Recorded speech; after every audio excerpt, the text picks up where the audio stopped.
Thank you very much. Thank you very much. It's very hot today. Please sit down. This is going to be a very hot one, and we apologize to everybody out there that's got to suffer through it. But you know what? It's better than bad weather. And it's great to be in the Rose Garden. I want to especially thank this group for joining us as we announce a historic, groundbreaking initiative in our ongoing effort to rapidly develop and manufacture a coronavirus vaccine.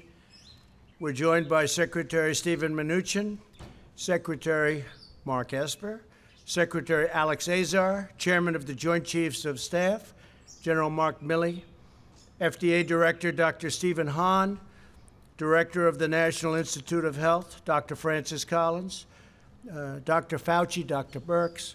We're joined by a very terrific group of professionals. Tomorrow will mark 30 days since we released the White House guidelines for a safe and phased opening of America. That's what we're doing. It's the opening of America. We're going to have an amazing year next year. We're going to have a great transition into the fourth quarter.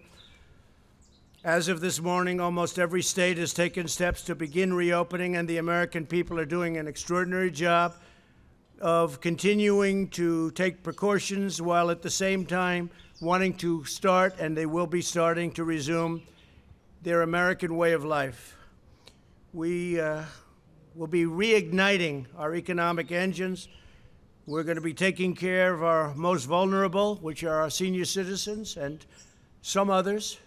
We're going to be working very, very hard on our senior citizens and our nursing homes and various communities to support those that are struggling in this very difficult time. Others don't have the same kind of struggle.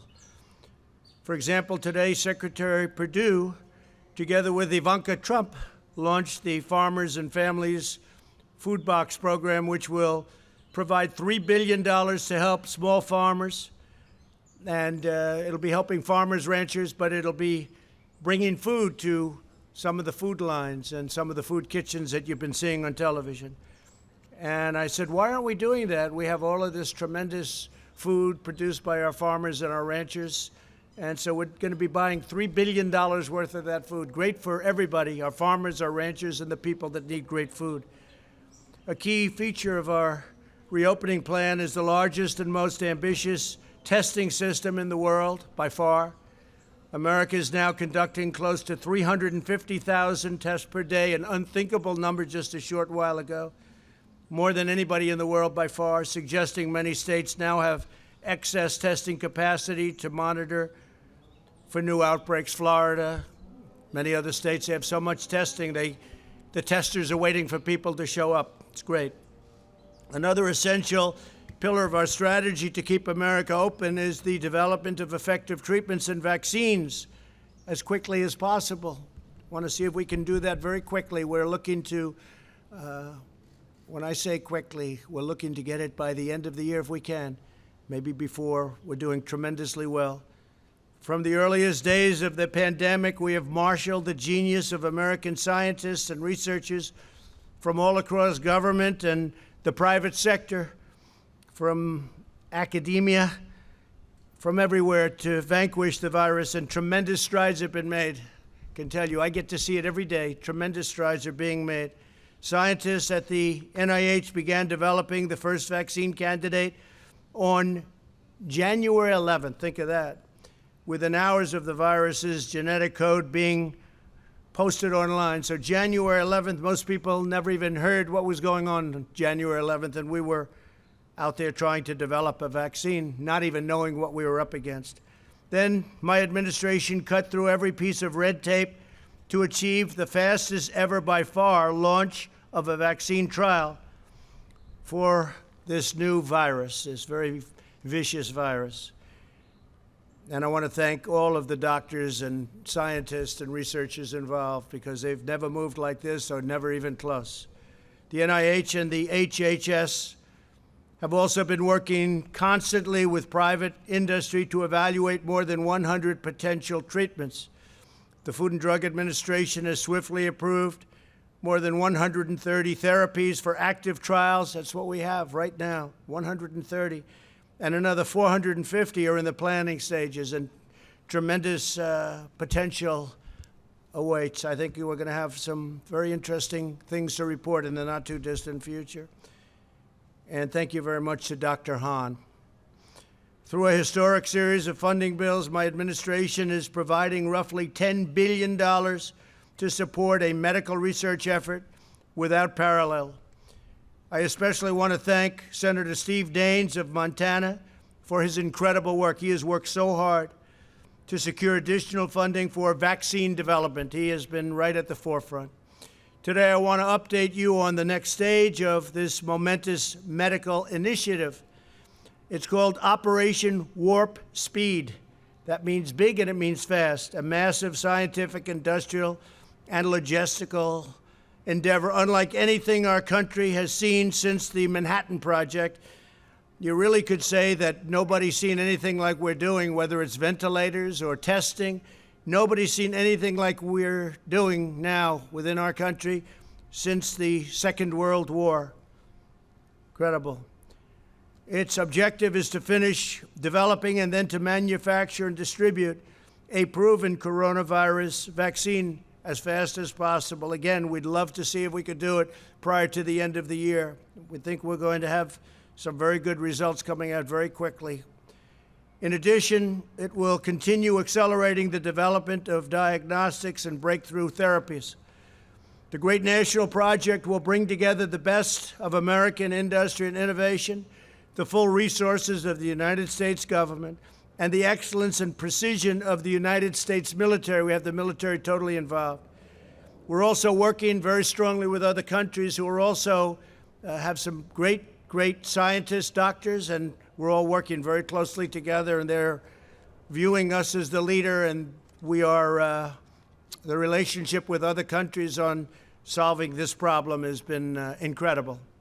To date, Operation Warp Speed has brought together all of the experts across the federal government from places like the NIH, CDC, FDA, and many other agencies. This historic partnership will now bring together the full resources of the Department of Health and Human Services with the Department of Defense, and we know what that means. That means the full power and strength of the military, and that really talking about the logistics. If we get it, when we get it, that means the logistics, getting it out so that everybody can take it.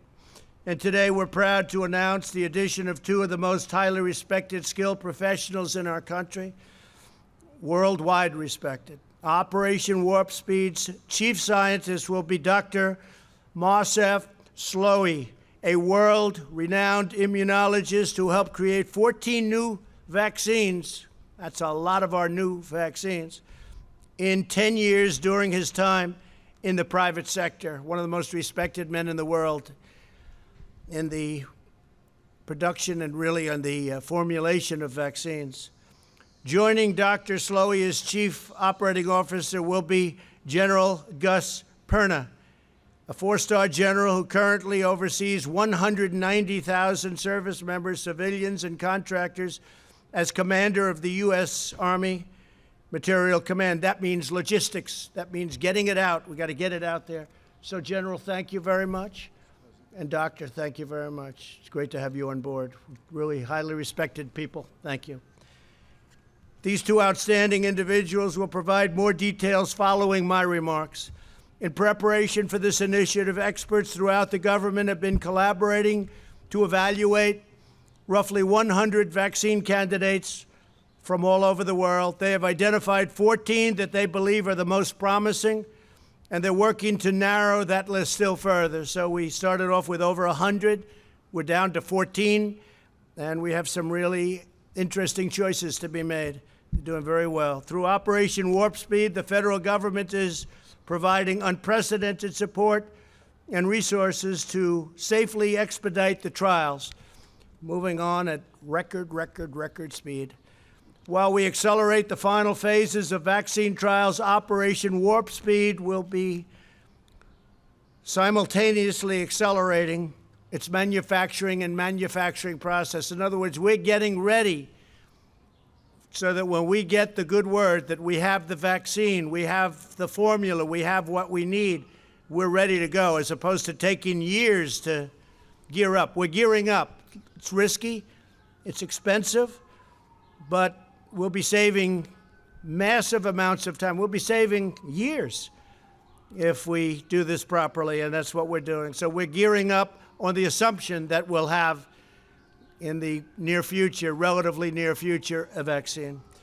Typically, pharmaceutical companies wait to manufacture a vaccine until it has received all of the regulatory approvals necessary, and this can delay vaccines availability to the public as much as a year and even more than that.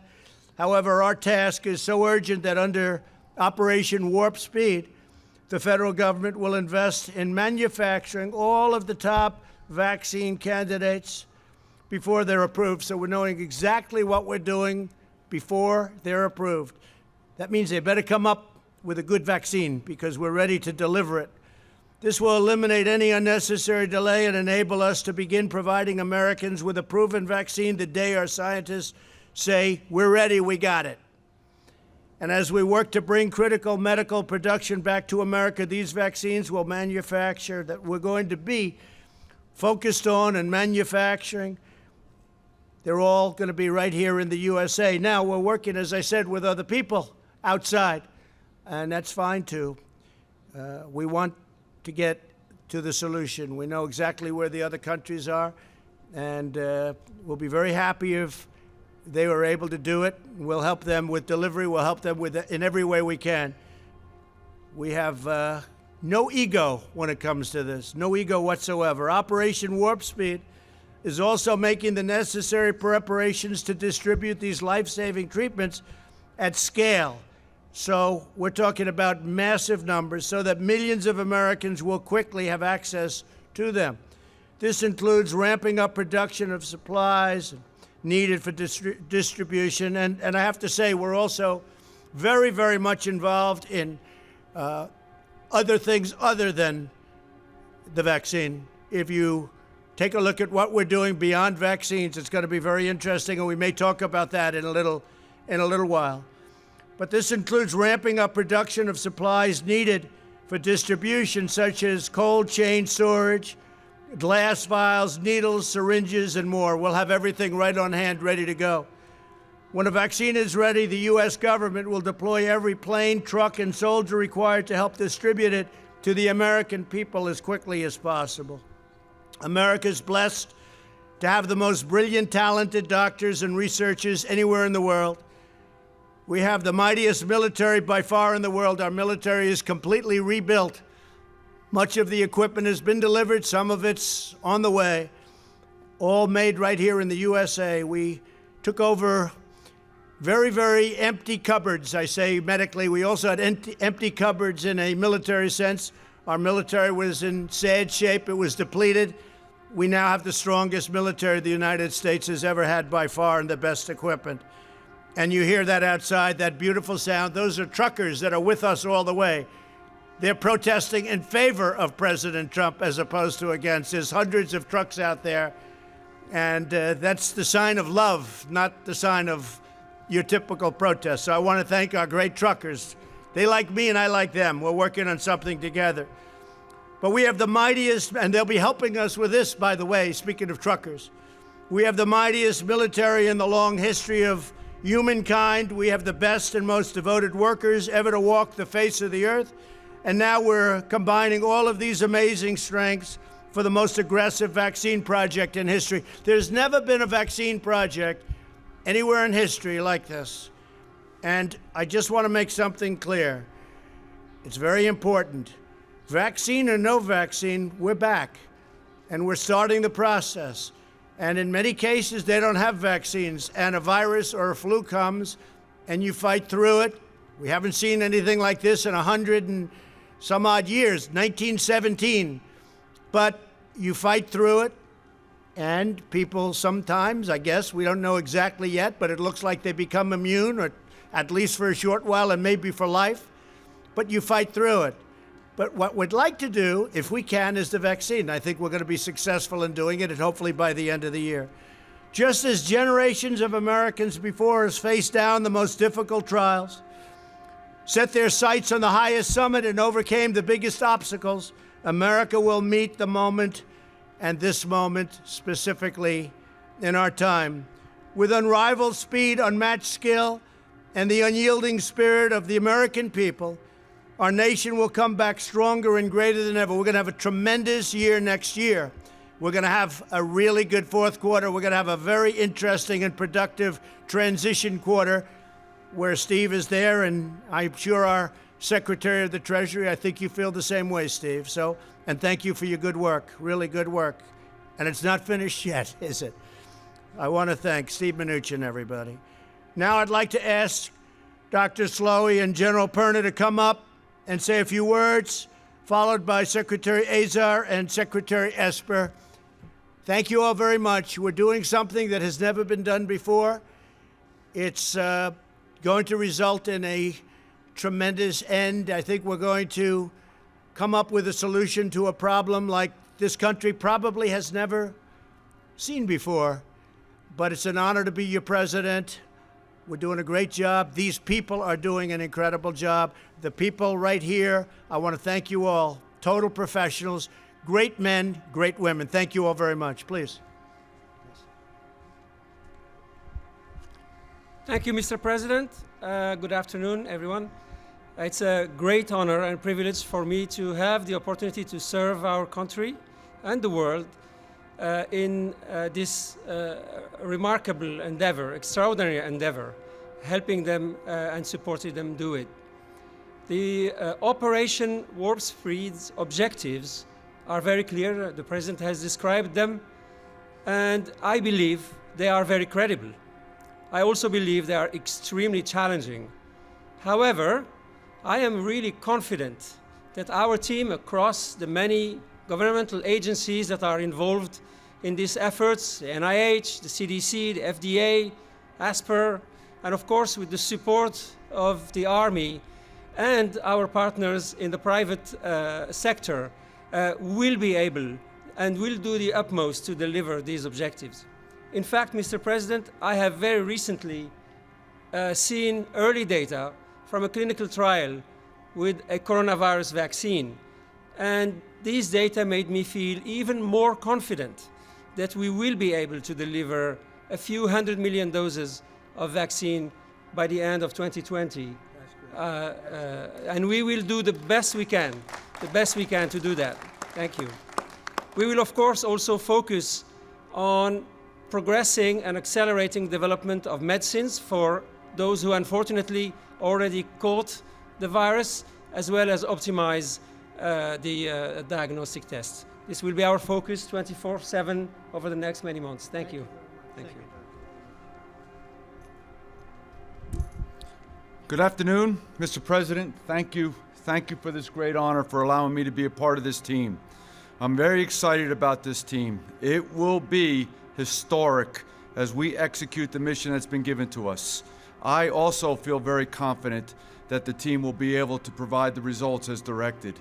It is going to be a Herculean task, but the combination of the two main partners between Health and Human Services and the Department of Defense, their combined strengths, partnered with the other teammates, will ensure our success. One of the great advantages that we have as a military is our ability to do logistical and sustainment operations afar. We're just going to apply those capabilities to this mission. This mission is about defeating the enemy. We will defeat the enemy. Why? Because winning matters. And I'm excited to be a part of this team. And Mr. President, thank you. Thank you very much, sir. Appreciate it. Well, thank you, Mr. President, for your leadership of this historic effort. Your vision for Operation Warp Speed, setting a goal of a vaccine by January 2021, will be one of the great scientific and humanitarian accomplishments in human history. Today, you're announcing the team that can get it done. Dr. Slowy is arguably the world's most experienced and successful vaccine developer, responsible for some of the major recent breakthroughs in vaccines. General Perna oversees one of the world's largest logistics and supply chain operations, the one that keeps the Army running. 3 highly accomplished career HHS scientists will oversee each area of Operation Warp Speed.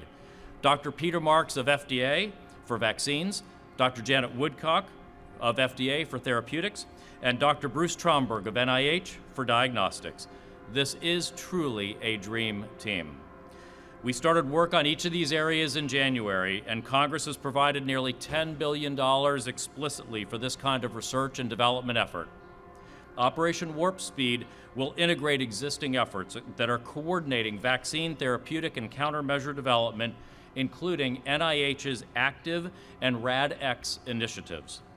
This week, HHS and DoD already announced new contracts to manufacture hundreds of millions of needles and syringes here in America for distributing an eventual vaccine.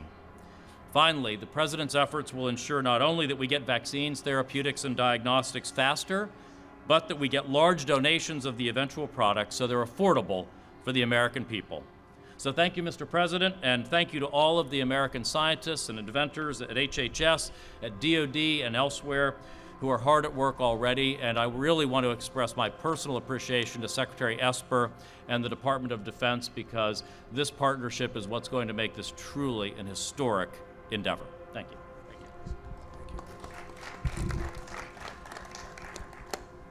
Well, thank you, Mr. President, for your leadership of this bold and historic initiative. The Department of Defense is very excited and committed to working closely with our partners at HHS, across the government, and in the private sector to accomplish the mission we have been given. Winning matters, and we will deliver, by the end of this year, a vaccine at scale to treat the American people and our partners abroad. You know, the Department of Defense has been in this fight since day one, going back to January. We've stayed ahead of the curve every step of the way, and today, on America's streets across the nation, over 60,000 service members from all branches of the service are still out there, whether it's doctors and nurses in hospitals, whether it's National Guard on the streets of America, or the Corps of Engineers continuing to build out capacity in America's hospitals. We are there and we will be there, Mr. President, and we look forward to this next greatest phase of this fight against the coronavirus. We are all in then, we are all in now, and we will be all in the future, and we will deliver on time, bringing to bear the full weight of the Department of Defense, all of our first-class, world-class researchers and scientists, our ability to manage logistics at scale, and our great distributional capabilities. We will deliver, we will win this fight, and Mr. President, thank you again for all that you've done. We will get the job done. Thank you. I know you will. I know you will. Any questions, please? Yeah, go ahead. Mr. President, you said no vaccine or no vaccine, we're back. What did you mean by that? We think we're going to have a vaccine in the pretty near future, and if we do, we're going to really be a big step ahead, and if we don't, we're going to be like so many other cases where you had a problem come in, it'll go away at some point, it'll go away. It may flare up and it may not flare up. We'll have to see what happens, but if it does flare up, we're going to put out the fire, and we'll put it out quickly and efficiently. We've learned a lot. Steve, do you have a question? We've heard that the vaccine typically would take 12 to 18 months to develop.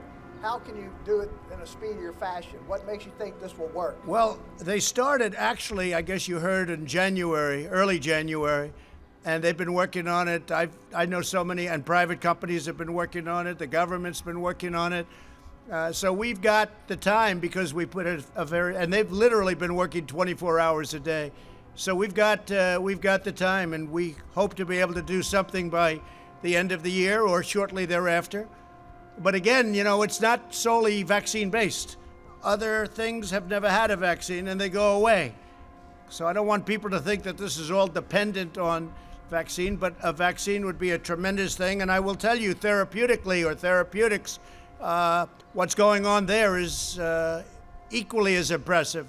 We have some things happening. You know, we have the remdesivir from Gilead. We have other things that are very good.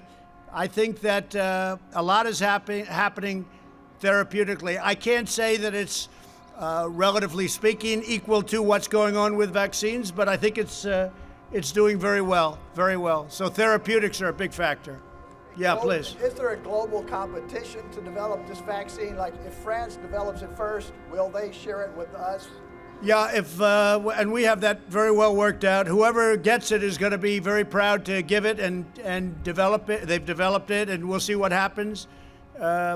We've got countries that are allies we have some countries, frankly, that aren't allies where we're working very closely together. So we're working together with many different countries. And again, we have no ego. We have no ego. Whoever gets it, we think it's great. We're going to work with them. They're going to work with us. Likewise, if we get it, we're going to be working with them. So it's very important. It's a very good question, actually. Yeah, please. Mr. President, what do you say to those business owners and other people who are really questioning the guidance that the CDC put out last night? There was a concern that it would be overly prescriptive. Now there's a concern it's not prescriptive enough. What are business owners to do?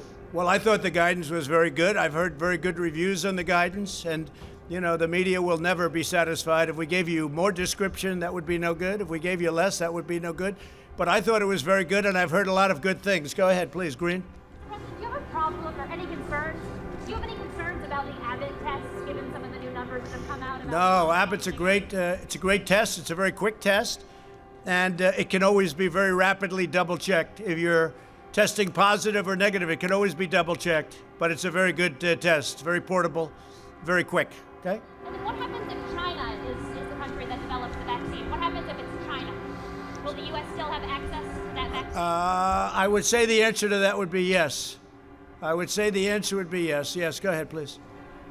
Do you mean a fully approved vaccine for everyone? Excuse me, you're going to have to remove it. You can't hear through your... Do you mean a fully approved vaccine for the entire general public or a partially approved vaccine for emergency use? What did she say? Capably of the vaccine or not, or just Near the partially. mic. You want me to- Sorry, let me repeat that. Now I'm closer to the mic. Do you mean a fully approved vaccine for everyone, the full public, or a partially approved vaccine with emergency use? No, we're looking for a full vaccine for everyone that wants to get it. Not everybody's going to want to get it. But we're looking at a full vaccine. Is that a correct statement? Yeah, we'll. Please. So the answer is yes. We're working for a fully approved vaccine, but we'll also use the tools we have, for instance, emergency use authorization, as appropriate. We use all of our regulatory tools to bring vaccine available for the entire American population by January. Okay, and then Mr. President, could you just clarify, why are some of you wearing a mask and why are some of you not wearing a mask? We've all been tested. I've been tested. We've all been tested, and we're quite a distance away, and we're outdoors. So I gave them the option. They could wear it or not. So you can blame it on me, but I gave them the option. We could wear it or not. Yeah, please. Would a US vaccine be available to the rest of the world at an affordable rate, at a low cost? The last thing anybody's looking for is profit in terms of what we're doing. Every company, they want to get it out. We've had that. We've had a great experience on Remdesivir. We've had a great experience on everything we've done. People are looking to come up with the answer. They're not looking in, typically they're saying, oh, how much am I going to make? How much? They really have been. There's been a great spirit on this. They want to get to the bottom of it, and I think we'll be able to do that. Mr. President, the Indian American community is appreciating your help in fighting the vaccine, coronavirus. What is your message to those 4 million Indian Americans here?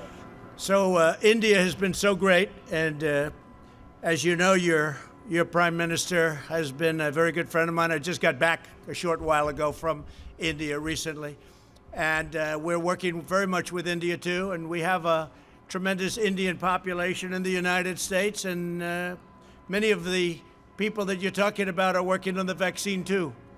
Great scientists and researchers. Yeah, we're working very closely also with India. Correct. And say hello to your prime minister. Yeah, please go ahead. Thank you, Mr. President. What steps, if any, is your administration taking to ensure that the communities and the states that are hardest hit will have first access to the vaccine?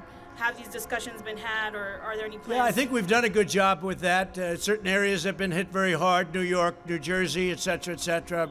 Working very closely with the governors. We've worked with all of the governors. We've made a lot of people look very good with what we've done on ventilators, with what we've done on testing. We're working with all of the governors. We just sent a big transit package to New Jersey. I just spoke to the governor of New Jersey, who's a terrific person, by the way, I have to tell you, and I just told him A lot of money's coming your way for the transit. And also I spoke with the governor of New York, Governor Cuomo. We just had a conversation yesterday. We're sending them a lot of transportation money, so it's important. But we've had a very good relationship working with all of the states, regardless, all of the states.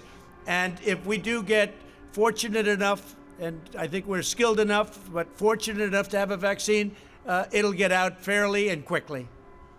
Do you foresee that states that are hardest hit will have first dibs? So will like New York and New Jersey have? I think that makes sense, perhaps. Perhaps it does, but I would say probably. But I think they're all going to get well distributed. If you remember when we started, we had no ventilators.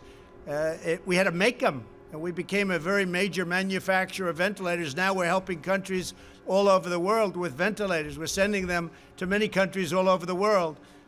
When we started, we didn't have ventilators. I inherited nothing. I inherited practically nothing from the previous administration, unfortunately. Yeah, go ahead. Mr. President, it's been 3 months since you signed the China trade deal. Between what's happened with coronavirus and the lagging agricultural purchases, are you at any point considering reimposing additional tariffs on China or tearing up the deal in any other way? Well, I don't want to talk about it. I can say China is buying a lot of our product. But the trade deal, the ink was barely dry when this came in from China. So it's not like we're thrilled. Okay, go ahead, please. Mr. President, can I ask one more? Yeah. I'm wondering if you're standing by the nomination of Michael Pack to lead Voice of America after news that the D.C. Attorney General is... Well, I don't know what happened. I know that Voice of America is run in a terrible manner, terrible. They're not the Voice of America. They're the opposite of the Voice of America. And we have a man who is very good. I don't know, he's in the nominating process, but I'll have to check that out. Yeah, please. Thank you, Mr. President. If public confidence is the main thing of getting people back to work and back to schools and so on, is this even possible without a vaccine? How would it be possible without a vaccine? Public confidence. Well, I think a very big factor, frankly, is that very few people are, we read about all of the very sad, very tragic. I've lost friends. Many of us have lost friends. We read about that and we see that, and that's what the news covers. But that's a very small percentage. It's a very, very small percentage. I say it all the time. It's a tiny percentage. The vast majority, many people don't even know they have it. They have it, or they have sniffles, or they have a very minor sign, and they recover. Not only recover, they probably have immunity, whether it's short-term, long-term, but they have probably immunity. And I think people have to understand that. That's why I think the schools should be back in the fall. I think that lots of things should happen. I don't think that you should have 70-year-old teachers back yet. They should wait till everything is gone. I don't think you should have a professor that's 65 and has diabetes or has a bad heart back necessarily, or somebody that's older than that. But we want to see our schools back. We want to see our country start to work again. We created the greatest economy in the history of the world. And we're going to do it again. And you're going to see that next year. And it's going to start, you'll start to see it in the fourth quarter, maybe even before that. Yeah. President, are you at all concerned about children or teachers who are in the school bringing it home to their families, their spouses? I'm concerned about everything. And I'm also concerned about our country. Our country has to get back. And what you're talking is when you are doing what we did with the shutdown, that causes death also. It causes massive depression. It causes drugs. It causes suicide. It causes a lot of problems also. No, our country has to get back to work again. And you see that just looking and reading everything that's happening. Our people want to get back. They want to get back. Yeah. Sir, do you have a plan to prevent the spread if you reopen We the do. schools? We do. We have a great plan to prevent the spread, but that doesn't mean we're going to close our country for 5 years, okay? Not going to happen. In the schools, Go you have ahead. a plan? The current death toll is about 86,000. At current, it's about 86,000, yes. Do you think that's accurate, or do you think it's higher than that? I don't, or lower than that. I don't know. Those are the numbers that are being reported. I assume they're correct. Unlike other countries, I mean, you have some countries, obviously, you have some that are very obviously ridiculous, but our numbers are accurate numbers. We don't do anything with the numbers one way or the other. Whatever it is, that's what we do. We take the numbers as reported. Do you have any indication that they could be lower than that? Oh, I don't know.